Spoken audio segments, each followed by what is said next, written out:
What is going on, everybody? Happy Wednesday and welcome into the Fantasy Alarm MLB DFS live stream. I am your host, James Grande, joined by Keith Eister. You can follow Keith over on Twitter at EYS819DFS. Keith, happy Wednesday. What's going on, brother?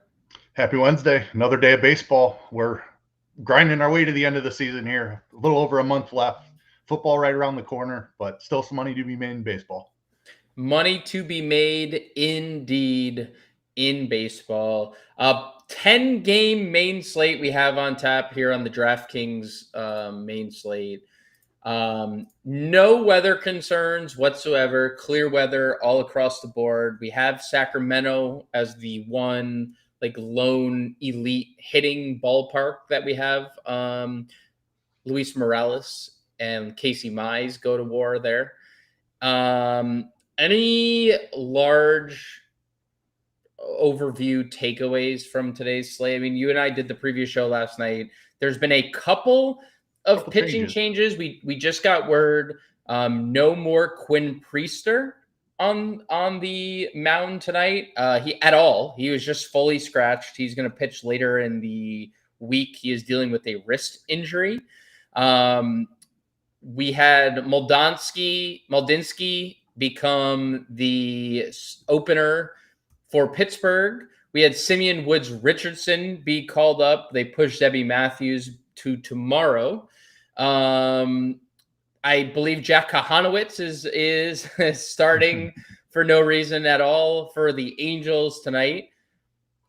There's definitely some movement from when you and I did the show last night to now. What's some overarching thoughts before we get into the positional breakdown? Yeah, definitely some changes. The thing that is still the same that I feel is offense is much stronger than pitching on this slate. We'll talk about the pitching options. There's some big names. They've struggled a little bit recently, and anything below that is pretty dicey. So not a very strong pitching slate. I think there's a ton of offense to like, even more so than what we talked about last night because of some of the pitching changes. Toronto jumped way up, obviously.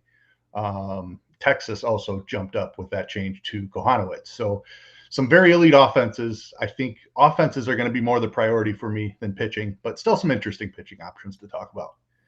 Big shout out to everyone in chat. Warren's here. Warren only comes to just hear us praise about his favorite players of the day. He does not care about anything else. He just wants to hear all the Nolan McLean praise.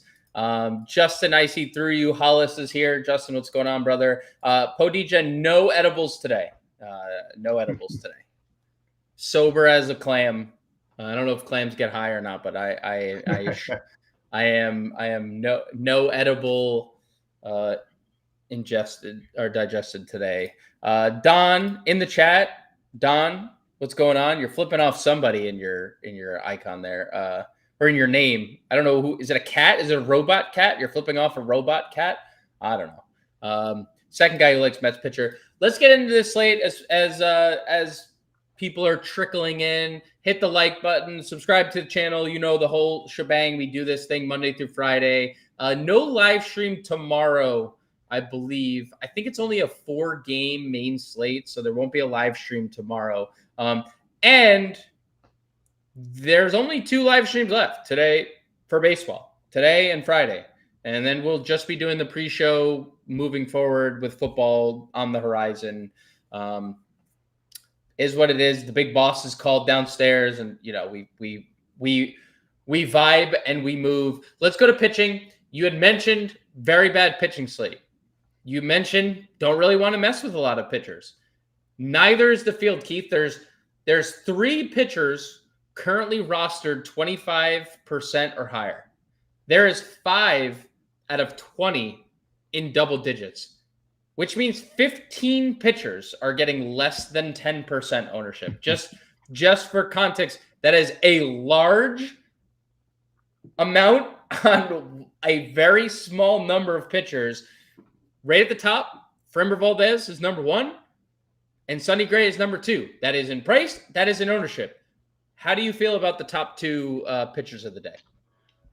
So they're very clearly the 2 most talented pitchers with the longest track record, at least, Nolan McLean is still to be determined exactly how much talent that guy has.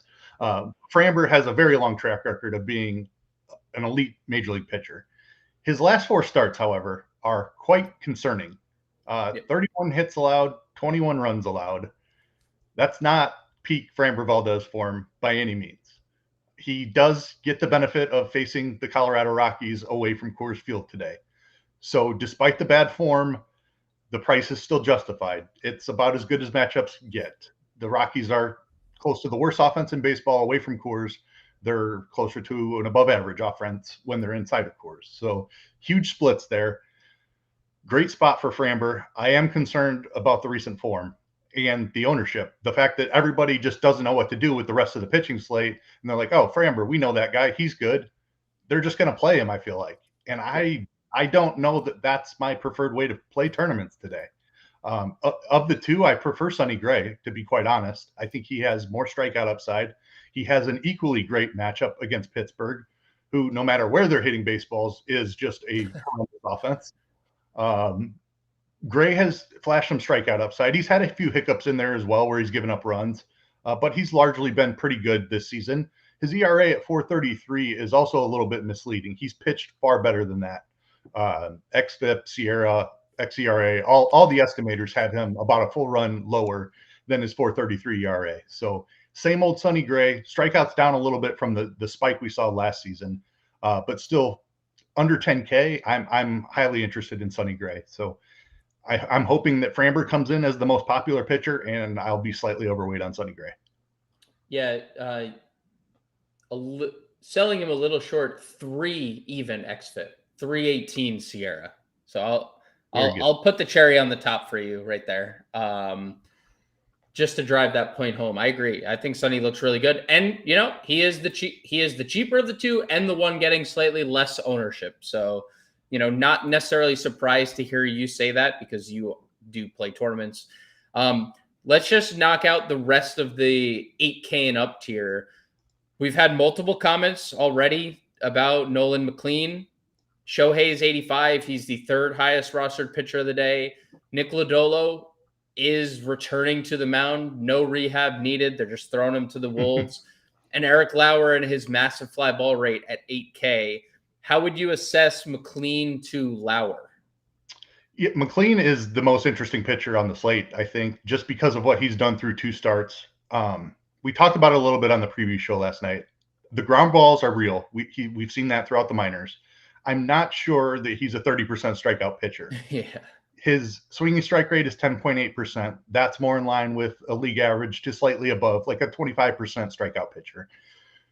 Which is very good, which is very solid. Still very good, still above average. And especially when he's generating ground balls at the elite rate that we expect him to. I'm not doubting the talent here. I'm just doubting that he's going to go out and strike out 8 Phillies today. Sure. Because they don't strike out very much. They're a well above average offense. This is a tough matchup for McLean. But that's also leading to low ownership on him. And I think he has every bit as much upside, even though it's a tough strikeout matchup. Still expect him to be above average with the strikeouts and compete with the scores of Framber and Sonny Gray. So that's an elite tournament play for me. I don't think the field is going to get there near as much as they are to Framber and Sonny. I mean, let's just be frank. There's 3 pitchers everyone's getting to. So it's the top 2 and Ohtani, who we'll talk about now.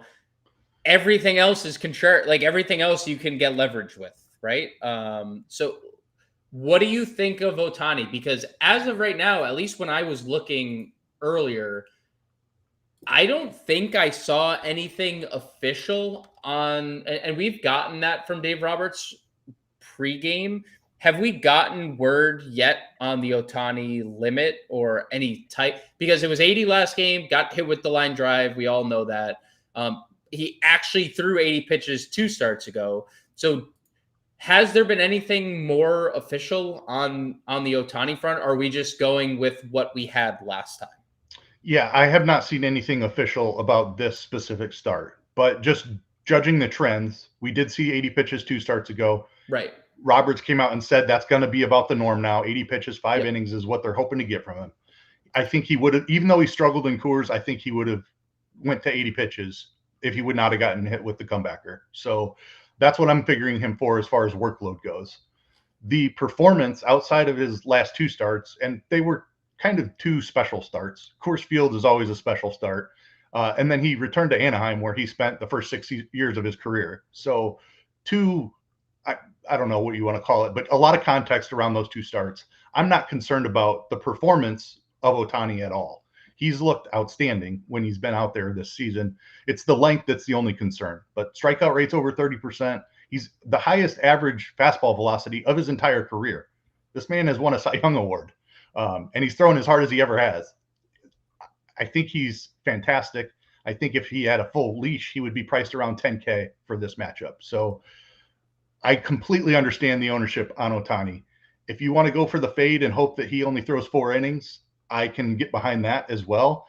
I don't see anyone with near the upside, even in only 5 innings for Ohtani, around him on the slate. Justin wants to know Eric Lauer, also noted Eric Lauer super fan. Justin, he is often rostering Eric Lauer. Yeah, I mean, Eric Lauer's been amazing this season. There's really no other way to put it. Been above average with the strikeouts. You did touch on those fly balls a little bit. And he is, I think, the de facto cheap guy. And for anyone under Ohtani, like, this is going to be the first click. And that doesn't feel great because Minnesota has actually been a pretty solid offense. There's a lot of power bats in this lineup, with Buxton fully healthy. Keyshaw's been up and smashing. It's not the easiest spot for him. So I don't love the ownership on him either. Not that the pivots are great. There are one or two guys that I definitely want to talk about. Lauer's fine. I don't have much bad to say about him other than it's a fly ball pitcher against a powerful offense. Yeah, and sometimes fly balls from fly ball pitchers leave the yard.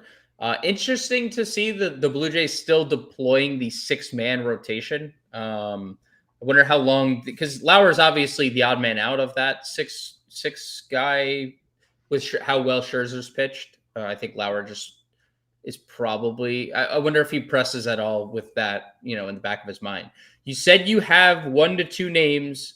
Talk to me about those 1 to 2 names that you are interested in below $8,000. The guy I'm definitely interested in, and I'm going to be way over the field again, is Ryan Berger. And if you tuned into the show last Friday or read the playbook last Friday, we talked about some very interesting stuff going on with Ryan Berger since he was traded to Kansas City. He's lowered his four-seam fastball usage. He's raised his slider usage, which is his best pitch, up to about 50%. Threw it 46% of the time in his last start. So we now have 4 starts in Kansas City. He's been at 45% or more on the slider usage in all 4 of those starts. Coinciding with that is an uptick in strikeouts. He's above 25% strikeouts with the Royals. So now we have a 25% strikeout rate pitcher at $7,200. That sounds fantastic. The issue here is he gets the White Sox, which, if you look at season-long numbers, might look like a pretty decent matchup. But the White Sox have been an awesome offense in the second half of the season, like top 10 in every category. I'm talking home runs, WOBA, whatever stat you want. Strikeouts, they're low as well. Whatever you want to look at, the White Sox have been a damn good offense in the second half of the season. So definitely not without risk here. I will note the reverse splits for Berger as well. But we're expecting to see 5 lefties. I don't know if we've actually got the White Sox lineup, but Yes, he should see quite a few left. How many we got in there? 5? We have, I know Teal batting third. We have Talkman, Teal, Benintendi, Cuero, Baldwin. So we have 5 lefties in the lineup. Yes, perfect. Vargas hitting second, Lennon Sammy hitting 4th, and then you have Mydroff and Taylor 7 and 9 respectively. So nothing righty staggered either. Like they're all spread out. Yep, that's fine. Just wanted to note that because the strikeout rate has been even more impressive to lefties. So right, that I already liked them. The fact that we do have the 5 lefties in there, I think, is definitely a bump. I think he's just a better pitcher than his price tag at this point. So I am a little concerned about the matchup, but I also love the price for the talent that we've seen since he's been a Royal. Crazy world we're living in that we're worried about the White Sox, but here we are. Right? We're less than 1 year removed from the worst team ever. into whatever this is. So yeah, I But mean, it's a new team. They called up all kinds of young talent. Yep, traded Crochet and added a plethora of like just good young players. But you're right. Who's the other guy? You said one or two. Yeah, this is not near as comfortable. I don't feel near as strongly about this. But it's Colin Ray in San Francisco. He gets an awesome ballpark shift. Now he has home run problems, but that's what the ballpark can help him with here. Two lefties specifically, right? Correct. Yeah. So Devers is definitely somebody he's going to have to work around. But he's been largely good outside of the home runs. He's not a huge strikeout guy, but he's not priced to be one. This is just kind of a fallback in case Berger gets rocked and my exposure to Eric Lauer doesn't go well. Then I have a couple of live lineups with Colin Ray in there, who I think can get you 15 DK points, 20 if everything goes perfectly. The Giants have just not been a good offense of late. They started the season incredibly, but they've been one of the worst offenses in baseball since about the June point of the season. So good matchup, good ballpark. Has been a solid pitcher this year. Very little upside. So not a pitcher that I play very often at all because I'm usually chasing upside. But on this slate, there just isn't much to like outside of the guys that we've already named. And the fact that all of them are getting ownership does not bode well for your chances in tournaments. So Colin Ray is a cheap guy off the board is in play for me. Agreed. I mean, there's not a lot to add. Only thing I'll fire off at you and then we'll move on to catcher. The only other pitcher getting double-digit ownership is Ryan Nelson. What are your thoughts there? Similar lack of upside to what we just discussed with Colin Ray, but more expensive. So that's kind of the breaking point for me. So just play Ray because why would you ever? Yeah, and he also gets Milwaukee, who has been just incredible. They don't strike out like a wagon. Yes, like they're just an annoying offense to face. I don't know how they score 8 runs a game, but they do it. They don't hit a ton of home runs, so I guess you have that mark in his favor. But there's not much strikeout upside, especially with the matchup. So I think Ray has as much upside as him for significantly cheaper. All right, and then you need to hear Warren out. This is what he's asking. I'm not. This is his words, not mine. Chase Dollander against the Astros on the road. You had talked about it last night. He has a 10 ERA. His career will end short if he stays in Colorado. Yeah, I mean, he's been. It will not be if he's on the road. What say you about Dollander here? It's massive home road splits, as we often see. And I don't generally pay attention to home road splits for pitchers unless it's an extreme situation like Coors Field is your home park. Yes. So I think it's significant. He's a better pitcher than his Coors Field stats. There's no doubt about that. Is he that great of a pitcher? The strikeout rate is still like 20% on the road. He still walks a few too many people on the road. I get wanting to chase the talent on a slate where there's not a ton of upside, and getting different from the chalk is probably a good idea. So I understand the mindset. I don't know if I can do it today. It's probably as good of a day as any to try it with him being on the road. I don't love that Jordan is back in the lineup for the Astros, number one. Yep. He's been smoked by lefties, like absolutely smoked. So Jordan is one of my favorite hitters on the slate. I know he hasn't hit all year. He's dealt with the hand injury all season.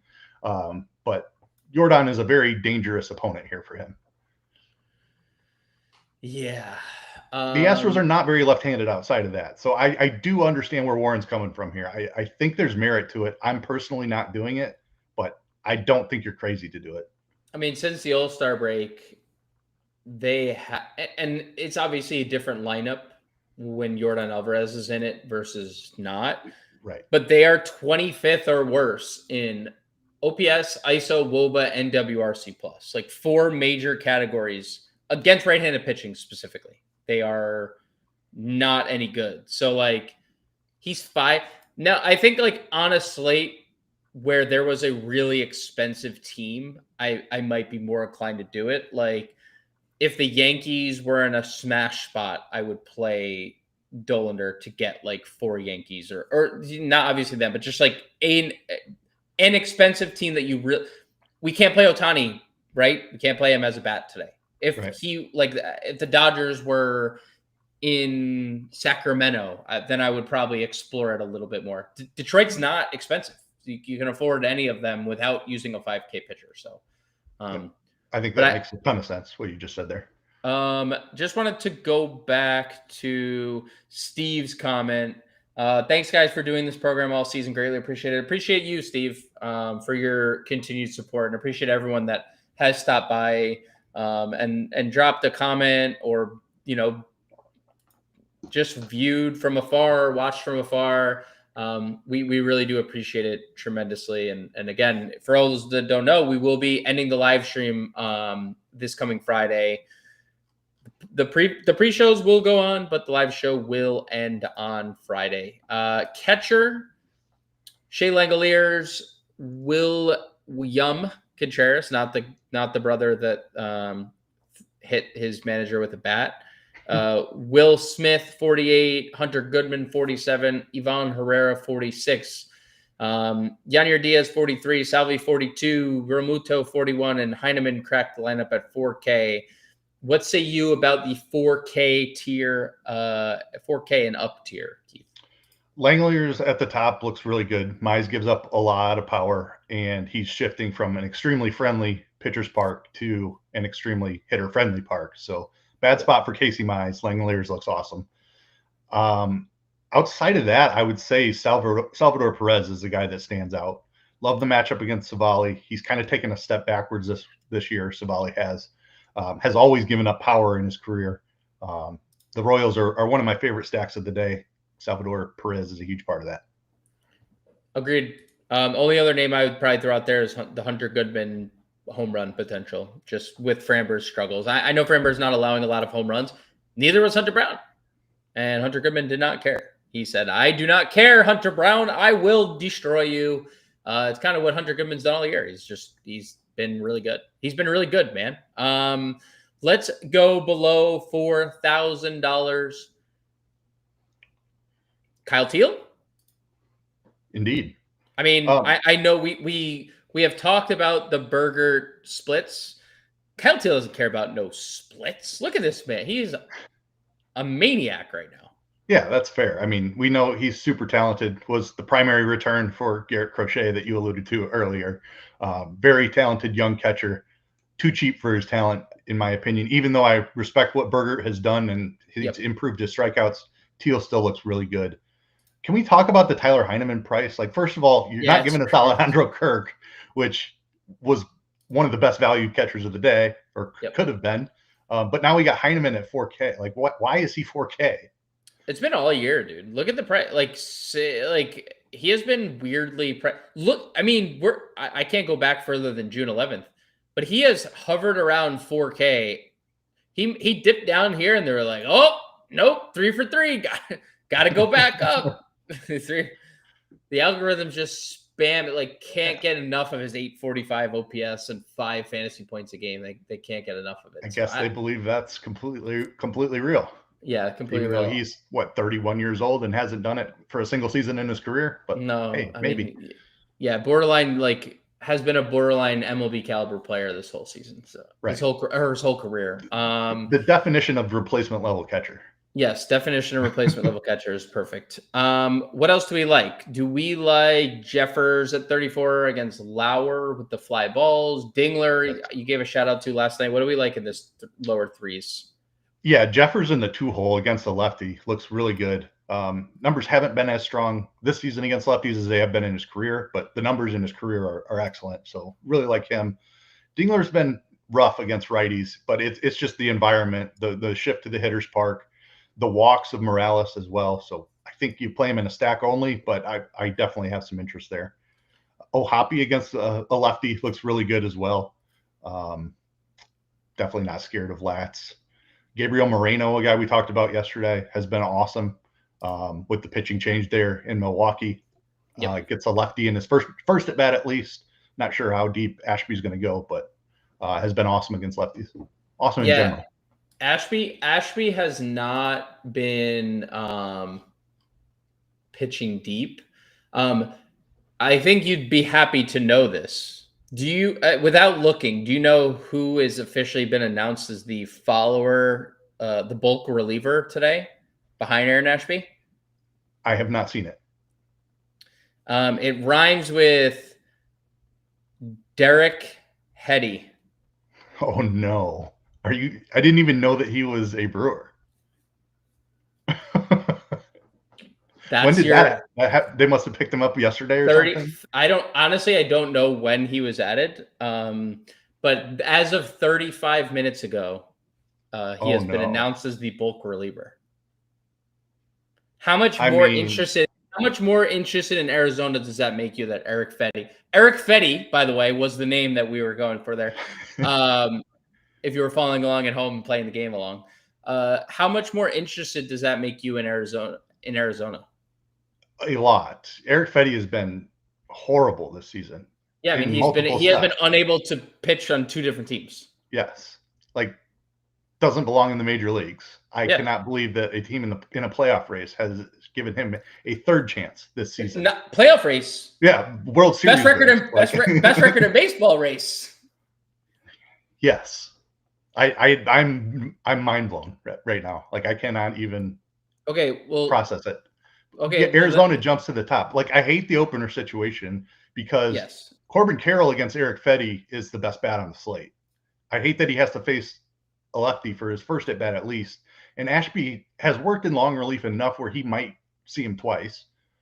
That's still fine. I mean, give me an at bat of Corbin Carroll against Eric Fetty, and I'm still interested. It makes you wonder how long he can go. He's already thrown twice in the last 5 days, each of them being multi-inning deployments.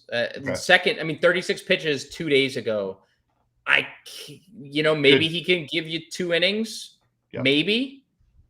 I know pitchers throw in between. I know pitchers throw in between starts, but he has thrown a lot. If you look at this, like just last 2 weeks, he has thrown a lot of innings for a guy about to be deployed as a starter. Plus, Brewers bullpen has gotten worse today. They lost Trevor McGill. So, like, they've taken multiple hits. No Priester, no McGill. Ashby opening. He's been a workhorse lately. And they're going to Eric Fetty. So, just throwing it out there. I mean, like, you're not wrong about the opener. That is always an uncomfortable thing, especially when the pitcher has been good. I mean, the numbers are right there. And Ashby's he has 53 strikeouts in 47 innings. He's well over a strike. He's allowed 11 earned runs in 47 innings. I mean, he's been super solid out of the bullpen. Obviously, without looking at peripherals, and it's hard to get an estimate on reliever peripherals because he's pitching in short inning stints than it is like. But Eric Fetty is the primary thing here we know that we need to focus on, right? You don't really need to even look in the numbers. He is horrible. So, I mean, Gabe Moreno, 3,200, as good as he's been since coming off the IL, looks fantastic. 3,200 for Moreno, definitely kind of, changes the game a little bit. I don't think we have Arizona lineup. I wonder if their mind has shifted at all with the way that they're going to approach their lineup tonight. Like, does Del Castillo play knowing that they go to a righty? Because I'd play either of those catchers. I'd lean Moreno, but I'd play either of them. Agree. Anything else at catcher, like punty, that you want to talk about? I didn't really see anything to love as far as a punt today. I think the low 3K range is really strong, but it falls off in a hurry after that. Henry Davis not against Sonny Gray. Trevino gets Ohtani. Yeah, I don't think you go all the way full punt today. Stay in that 3K range. Let's go to first. There's no one getting any ownership either. It's 3 catchers: Langoliers, Jeffers, Salvi. We talked about all of them. First base. The cover of the Fantasy Alarm playbook today that you can find on fantasyalarm.com, written by Keith Eister, is Vladimir Guerrero Jr. Vladimir Guerrero Jr. also the highest projected rostered first baseman of the day. What makes Vladdy so appealing to you today? We talked Keith? about it a lot last night when we thought he was facing Zebby Matthews, who's a fly ball pitcher. Yes. Then they just rolled out the much worse version of Zebby Matthews in Simeon Woods Richardson, who is a fly ball pitcher with a much lower strikeout rate. So, yep. Already loved Vladdy. The pitching change vaults Vladdy way up the list.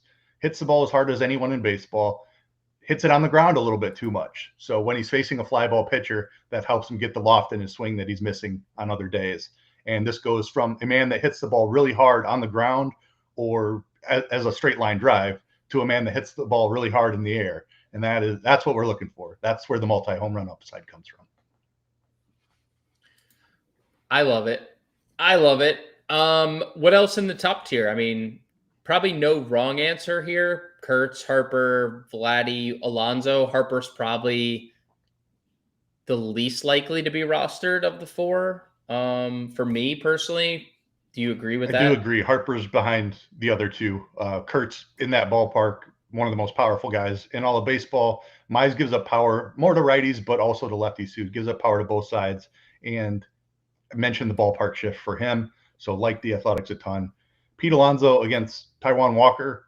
I have not looked up BVP for this, but I can only assume that Pete has absolutely smashed Taijuan Walker in his career because he lines up really well against him.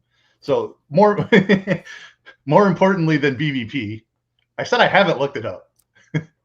Okay, I heard more importantly, so I said I have not looked it up. I'm guessing. I have no idea what the BVP is because I don't care. He's facing a low strikeout pitcher. He has massive power.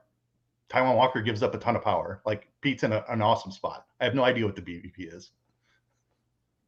We're not looking it up either. If someone wants to, if someone says it in the chat, I don't they're care blocked. if he's so 2 for 12 with 8 strikeouts. I'm still playing Pete Alonso. Right, and there has been some reverse splitsy nature to Taijuan Walker, especially power wise. Yeah, under 5K Torque. I think Torque is one of has some of the best home run odds of the day. Morales has struggled more. It's a small sample, but he struggled with righties a lot more. Some of the expected stuff, he has over a 230 expected ISO to righties. Big fly ball rate. I think Torque is very live for a home run tonight. I like Torque 47. You gave Devers the shout earlier. Lefties against Colin Ray is definitely a real thing. Pasquatch is here at 44. Burleson 43, coming off a couple good games. Christian Walker 41. Lennon 41. It's pretty good mid-tier. Yeah, loaded mid-tier. Don't think you can go wrong with any of them. Torkelson definitely stands out in the hitter-friendly ballpark. Mentioned Devers already. Pasquantino has homered in 6 of his last 9 games. I didn't have the stat last night when I said it. I know I've seen him homer basically every day. So I had to make sure to look that up today. 6 of 9 games he's homered in. Against a pitcher that has a home run problem. Seems like a pretty good spot for Vinny. Burleson's great, as you mentioned as well. Christian Walker, like Dollander's been worse against lefties, but Walker is in a good spot here. Dollander allows power to both sides, even though lefties have hit him a little harder. Under 4K we go. Miguel Vargas against the reverse splits of Ryan Bergert. We have Vaughn there against Ryan Nelson, another kind of reverse splitsy pitcher. Horwitz at 34, Barnabas. I mean, is there any value first basemen that catch your eye? Vaughn, just because of what he's done. Nelson's an average pitcher at least, so not the best matchup, but he could certainly still win. Vargas is fine. I think going cheaper than that, Dominic Smith is certainly a guy to look at. We touched on Ray's lefty problem. Smith hasn't hit for a ton of homer power, but he does have a decent WOBA against righties, so don't mind that. The cheap guy I really like is Rowdy Tellez. With the switch to Kohanowitz, Tellez has actually smashed righties this season. Been a nice rebound year for him. Been pretty good. Especially the power. I mean, you're playing Rowdy for a home run against Kohanowitz. Yep. Kohanowitz has been he has no business at this point pitching in the major leagues. But the Angels are just trying to get innings. Yes. I mean, it's clear, right? Like they just need innings out of their relief pitchers. So 14.5% strikeout rate. Or not good. dude, he's like some of the worst qualified numbers amongst all starters, like in every category. I mean, except the ground balls, he gets a lot of ground balls. And even those are down from last season. Last season he was elite with the ground ball rate, and now it's more like closer to average. I have it right in front of me here, I think. 53.5% this season. So I think he was up closer to 60% last season. 53 really, is still really a big number. Still really good. But that's why we're looking for fly ball hitters, and Rowdy Tellez is absolutely that. Right. To your point, like if he's not going to get 60%, he's going to be hit, especially against lefties. So I agree. I think it's Rowdy as well. Let's go to second. Where does your mind where does Cattell rank? He has to be one of the most unaffected by this. He has to. Some of the stock on Cattell Marte soars more than anybody because he's a switch hitter, right? Like he doesn't matter the split. He's great against both. Exactly. He just doesn't like to play baseball, which so weird has been widely talked about. So weird how you can be uninterested. Like there's NBA players like that too. You can make a fortune, generational wealth type of career, and not be in love. I can't. As somebody who makes $0 to play baseball, it absolutely loves it. I cannot. 1%. He's a 1% athlete on literally the planet, on the whole planet. He is like a top. Not just like I'm good enough to make it there. He is like good enough to like last year if Ohtani doesn't have the season and Marte doesn't get hurt, like compete for an MVP type talent. And he doesn't even care. He doesn't care about playing. But he's really good, right? I mean, the pitching change is amazing for him because he's great against lefties. Better in his career than he has been this year, but he's kind of fixed that of late. And then he gets Fedde behind the lefty. So, what's not to like about Cattell Marte? 1 hour ago, Eric Fedde was announced a Brewer. And now he's picked like him up off the street and put him into their plans. No, he's literally like I'm just like going back and confirming with like multiple sources he is pitching. That's it. He is in. Before I load up on Arizona low ownership, I just wanted to confirm. But yes, he is pitching. What else do we like at second base? Like 4K. Yeah, lots of good stuff here too. Altuve is fine. Dollander, low strikeout rate. Glaber, not my favorite Tiger, but still a good environment for him to hit in. Keyshaw looks amazing against a fly ball lefty. Bryce Terang, you talked about last night, how good he's been recently, leading off again. Nice power speed combo there. Another home run from Bryce Terang last night. He's been hitting them in bunches here recently. Yep. Hitting and not running, which is interesting because running has been the primary thing for Terang throughout his career. Lennon Sosa, I think against Berger's reverse splits looks pretty good too. Yeah, and Lennon Sosa's been really good against righties himself. So I think he's my favorite White Sox play of the day. Brett Beatty hitting 8th. Don't love the lineup spot, but obviously, pretty good spot against Taijuan Walker. What about value? What do we like in the value range? Nico Horner should lead off against a lefty. I like that a decent amount. He's got a little more pop against lefties. He steals bases and hits at the top of a theoretically powerful lineup. They haven't been real powerful lately, but I like Nico. McNeil is a little higher in the order in Beatty and a little bit cheaper. He's also been really good this season, trading a little contact for power as we discussed last night. Let's see here. Who else? Rengifo against a lefty in the middle of the order is fine. Mydroth, another White Sox, hitting from the correct side against Berger. That's really about it. If you want a full-on punt, there's a gross name down there on a team that I really like, Michael Massey. Massey. He's back in our lives. It's been a rough go, but came up with a little prospect pedigree. Has struggled in the majors big time. Didn't even have time to check on what he's been doing in the minors, but he's in the lineup. I'm happy for him. That's not a guy. I'm happy for him. I mean, he's 2K against a bad pitcher. That's really the extent it was different. of it. He was I forget who they played the other day, and we had someone comment on it, and I just thought, I was like, he's actually facing like a pretty decent pitcher. I don't have a lot of interest. Horner and Rengifo are the two getting all the ownership. Glaber's right there, third. Nobody else is getting any ownership. Like, I mean, it's just those three guys. So we'll see. Horner, Rengifo, Torres. I think any of them, I'm with the field there. Second is definitely not the best that we've. Let's hope our fortunes turn at third.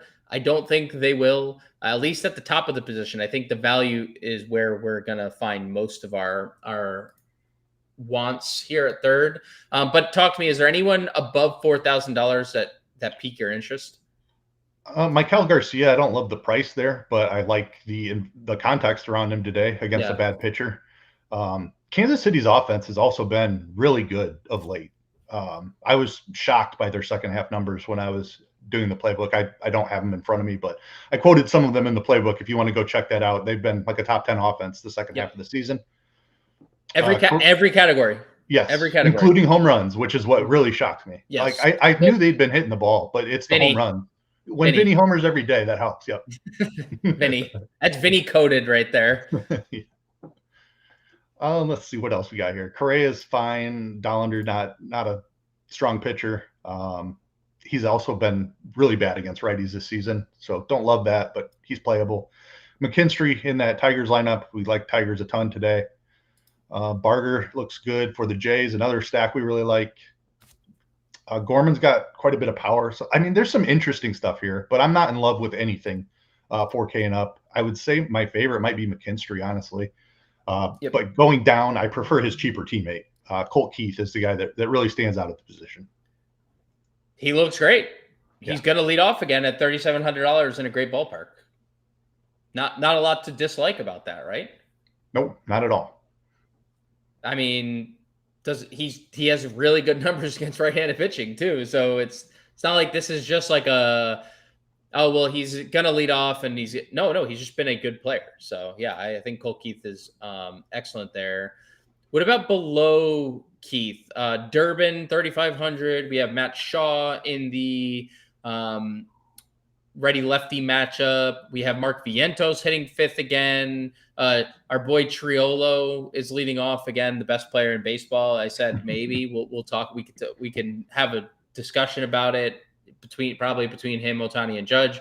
What do you like the rest of the value tier below Colt Keith? Yeah, those three that you highlighted there, I think all look really good. Don't have an argument against any one of them. Matt Shaw has been one of the best hitters in baseball in the second half of the season. Gets the lefty today, which is his stronger split. So that's why the hitter's park doesn't bother me much. Love the spot for Shaw. Vientos has been very good. Walker has had reverse splits in his career, so he's in a fantastic spot today. And then Triolo, just as a cheap leadoff guy who has been really good, also looks outstanding. If you want one other name, Royce Lewis is more reverse splitsy, so don't love him against the lefty, but Lauer's a fly ball pitcher. I don't hate it. Yeah, it's weird. Hasn't been reverse splits in his past. Royce has crushed lefties. Yes, like absolutely demolished him. His one amazing season where he managed to stay healthy, he just absolutely obliterated lefties, and this season has not. So very strange. Shortstop, we go. Appreciate all the support. Hit the like button, hit the subscribe button, and all that jazz as well. Shortstop is really loaded. Per usual on big slates, we get all the top names: Turner, Witt, Lindor, Pena, De La Cruz, Geraldo Perdomo, another guy unaffected by the pitching change and opener because he's a switch hitter. Neto homered, saved some bacon last night with the ninth inning home run. Him and Joe Adele both, homering in the ninth. Seager, Bichette, it is really good. McKinstry, this is the top. This is the better split for Adames. Dansby gets 4K and up. I don't know if there's really a bad option. I didn't even mention Mookie. I know you liked Mookie last night. It's harder to play the Dodgers when Ohtani pitches, in my opinion, because you can't use their best player. But like, who's a priority? Because I think I want to say all of them. Yeah, I think it's interesting. The ownership, my favorite guy last night was clearly Bobby Witt. And he's still, if I had to pick one guy, that's the guy. But he's also going to be the most popular. Rightfully so. He can get there in so many different ways with legitimate power and the fastest guy in baseball. So the fantasy upside is unreal. Is he? By sprint speed. Is he ahead of Chandler Simpson? I think they're right there neck and neck. If he's they have to be like 1A, 1B, right? Like it's Let's see if Savant has. I want to see what Savant has. I think Simpson's sprint speed was surprisingly low. Whoa.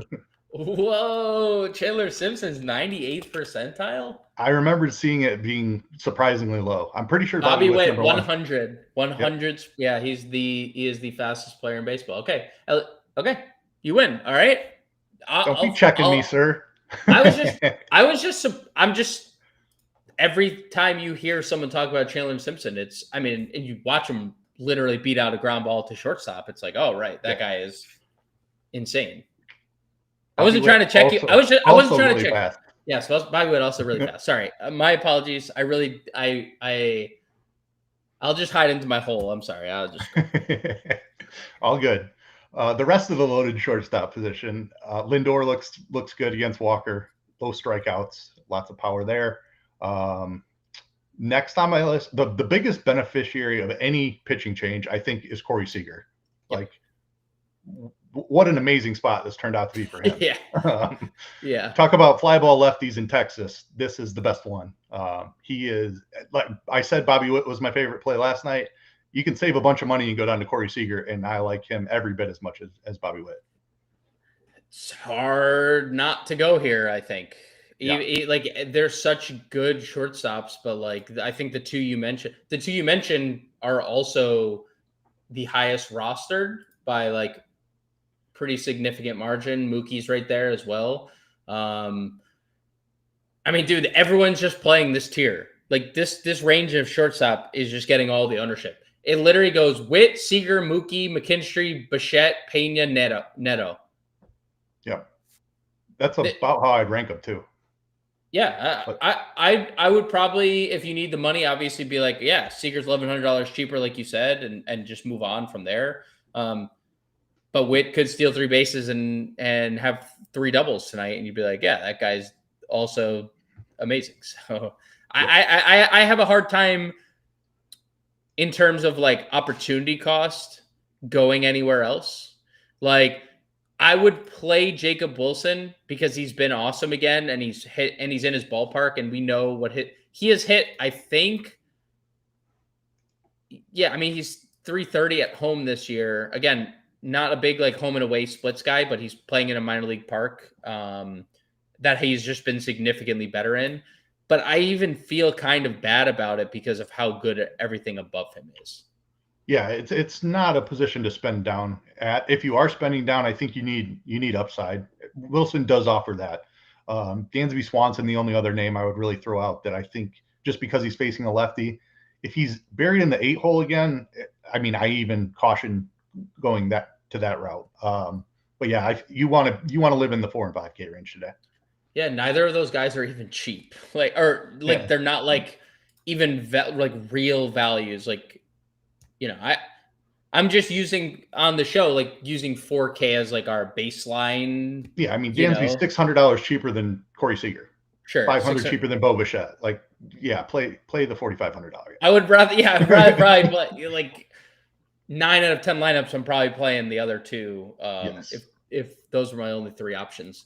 Let's go to the outfield and finish this thing up with the core play build. And we'll have the rest of the lineup in the Discord. Talk to me about this top tier. Riley Green hit a ball that is potentially damaged a vehicle that was like driving by the stadium or something last night. He went really far. He gets small ballpark again. Buxton's back in lineup. Soto's Juan Soto. Kyle Tucker is back? Question mark. Corbin Carroll's going to face Eric Fetty. I mean, what do we think here about like this top tier of pitcher or outfield? Really strong as always. I think the Tigers guys stand out the most above anybody. And then I would say George Springer next after that. Ooh, I like that. There's not a wrong answer here, but those are the guys that have the matchups where they could really, really do a ton of damage today. The Tigers with the big ballpark upgrade. And then Springer gets Woods Richardson, who has reverse power splits as well. Low strikeout guy. So he's been incredible. His ISO, I was kind of surprised by that. It's up over 220 this season against righties. A guy who's historically smashed lefties in his career, but Springer's had a really good year. Nice resurgence from him as well. And then Jordan, I have a ton of interest in Jordan. He hasn't hit all season. He dealt with the hand fracture. He's back finally. I assume that he missed so much time because they let him heal fully. They took their time with him, and he's going to come back and be the same MVP caliber hitter that he always was. Maybe that's not true, and there's some lingering effects from the hand injury. But against Chase Dollander and his like 220 ISO that he's allowed to lefties this season, I will take some shots on Jordan for sure. He was also pretty good in his short rehab that he had. Keith, we have breaking news that's not relevant to the slate. Okay. Brian Wu has not completed 6 innings for the first time this year. He just got removed at 5 2/3 because he's in a bases loaded jam. First time all year. I think this is his 26th start of the year. He did not complete 6 innings for the first time this year. Just wanted to throw that out there. And we also just got an Arizona lineup, and I want to get your take on it because it's a good one, but there's no Gabriel Moreno. There's also no Ketel Marte, which is a little bit concerning. Geraldo Perdomo leading off. Blaze Alexander is hitting second, $2,700 third baseman from the right side. Corby third. We're about to talk Lourdes because I don't know if you've seen Lourdes' month of August, but he has over 30 RBIs this month. Pavin Smith fifth. James McCann and Adrian Del Castillo are 6-7. Alec Thomas and then Ildemaro Vargas hitting ninth. I think the top half of that lineup is pretty interesting, but $2,700 Blaze Alexander hitting second, I think, becomes a little bit more interesting. Yeah, that's definitely interesting. No Marte definitely stinks. Yeah, it does stink. We get a value play over an elite top option. So, I mean, there's a trade-off there. They're cheaper to stack. It's a slate that I wanted to spend on offense, though. So, not having Marte kind of stinks. Sure. But we'll make do. We can still spend up on Corby, and Gurriel, like you said, looks really good. So, and Perdomo's expensive too. So if you want to get him in there, then maybe the value bat in there is good. We'll go back to the outfit. Sorry, I didn't mean to derail everything, but just wanted to point out a couple notes. Brent Rooker live for a home run, 4,900. Yep. Yes. So is Dalton Varsho. I mean, we talked about a home run last night. It's definitely live now. I know Woods Richardson has been like power reverse splitsy, but this guy hit just homers. He just hits home runs. That's what. Do you know what his ISO is off the top of your head against right-handed pitching? I actually think it's like 370. You're pretty short. 433. Okay. Sorry, Dalton. Sorry, Dalton. Like 370 is absurd. 433 is like not human. Sorry, I did not mean to disrespect Dalton Judge. I mean, that's like Aaron Judge against lefties. Aaron Judge's expected ISO is like 500 this year. My apologies, Dalton. I apologize. What else in the 4K tier are we targeting? Let's see here. I think Jesus Sanchez is really interesting. Yep. That price doesn't feel great at first, but when you look at Dollander splits, this is a really good spot for Jesus Sanchez. Taylor Ward gets a lefty. I like him a good amount. Talked about Burleson at first. He's definitely in play. Wyatt Langford is a fly ball hitter, so I like him. Even though we prefer lefties against Kohanowitz, but I'm good with any Texas bat. Yes. Seiya Suzuki is a guy I ranted about yesterday quite a bit. Check out the preview show if you want to see that. But he's been bad. His numbers season long against lefties are also absolutely absurd. So Yep. who knows what we get today? It's an awesome spot for Seiya in a split that he has excelled in, but it's been a rough month and a half for Seiya. Definitely rough. Not so much this for Lourdes Gurriel, who I think the official number is 31 RBIs in August. And I think he's approaching their franchise record for RBIs in a month. So, hitting fourth today, just so many multi RBI games, just presenting serious upside for Lourdes Gurriel. And also Eric Fetty's pitching. That's a really good thing for Lourdes Gurriel and friends. What about the rest of the 4K? Paez has been good. Wenzel, tough night last night, but obviously he's been really good. Soderstrom looks okay against Mize. Soderstrom. Yep, ace power bats. Soderstrom's been really good in Sacramento. And then we get to like sub 5K or sub 4K. Another one saved us last night, but Joe Adell, 30 big flies this year, gets a lefty again. Another guy who has a massive ISO against lefties, 300 ISO, I believe. He looks really good. What else under Adell are you interested in? Mike Yastrzemski. We touched on it last night on the preview show. And again, the preview show is a first look, and we haven't fully researched the slate, right?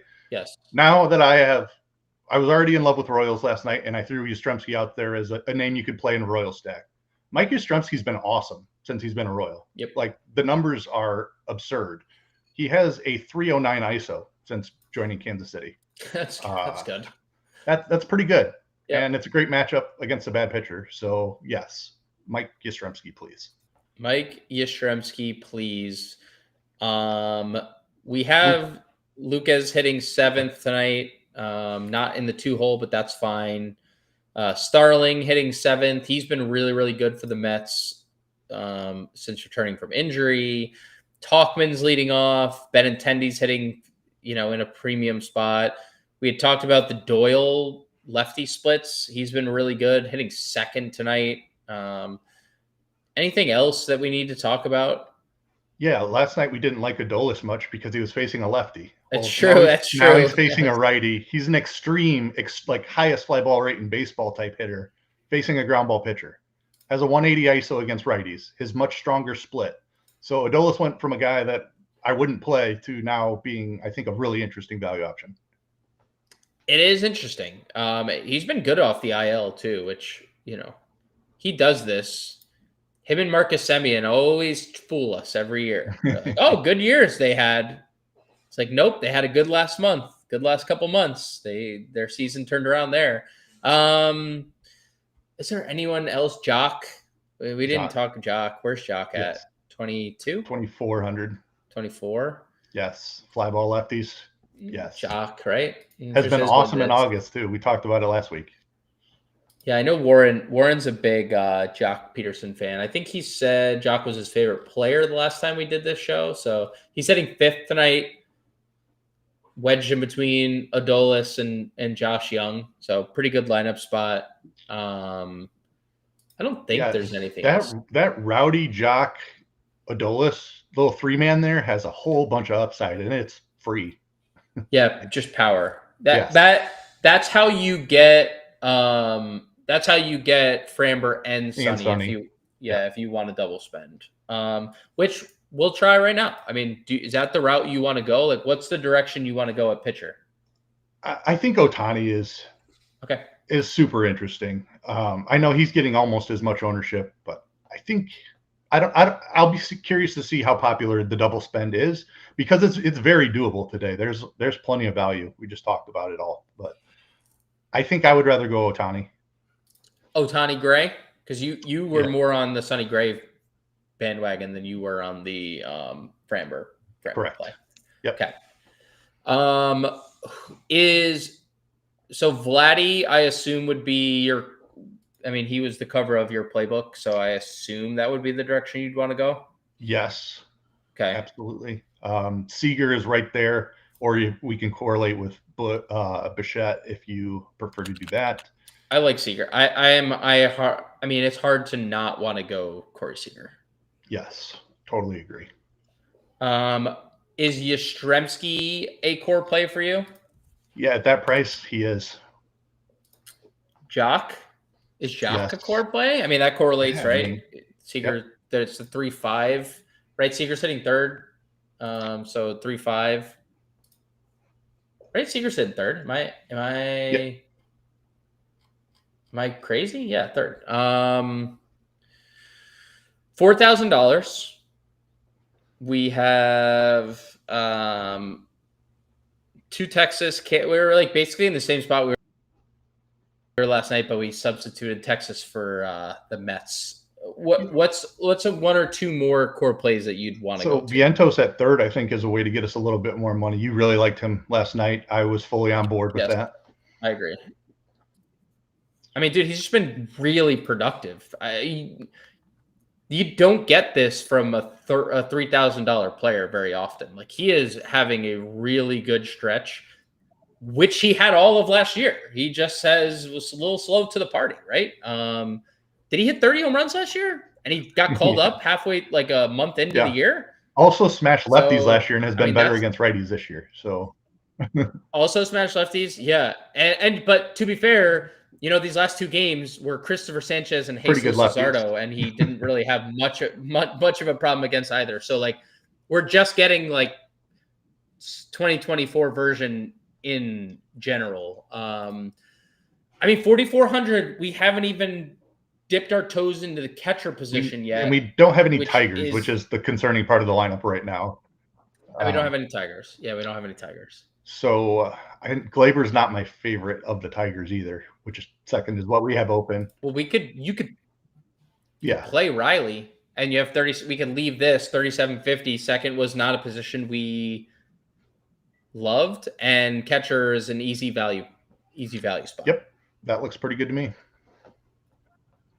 All right. We'll roll out with 37.50 left for a catcher, second base. If you want, you can find the rest of the lineup in the Fantasy Line Discord. No Warren, no August, Kyle Isbell, respect. I'm just kidding. I'm sure Keith has something to say. I mean, it's one of my favorite offenses of the day. So that's right. I don't know that he's suddenly figured it out. Maybe he has.